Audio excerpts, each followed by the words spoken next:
உலகத்தில் நாங்கள் வாழ்கின்ற போது எவ்வாறான வணக்க வழிபாடுகள் எல்லாம் செய்கின்றோமோ, தொழுகையாக இருக்கலாம், நோன்பு நோட்பதாக இருக்கலாம், ஹஜ் செய்வதாக இருக்கலாம், சதக்கா கொடுப்பதாக இருக்கலாம், ஏனைய வணக்க வழிபாடுகளாக இருக்கலாம். அந்த வணக்க வழிபாடுகளை நாங்கள் செய்கின்ற போது அந்த வணக்க வழிபாடுகள் எவ்வாறான முறையில் அமைய வேண்டும் என்று அல்லாஹ்வுடைய தூதர் ஸல்லல்லாஹு அலைஹி வஸல்லம் அவர்கள் கூறி காட்டுகிறார்கள்.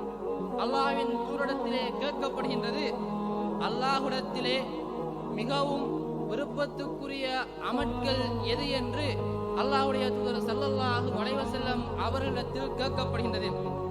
அல்லாஹ்வுடைய தூதர் ஸல்லல்லாஹு அலைஹி வஸல்லம் அவர்கள் கூறுகின்றார்கள், குறைவாக இருந்தாலும் தொடர்ச்சியாக செய்ய வேண்டும்.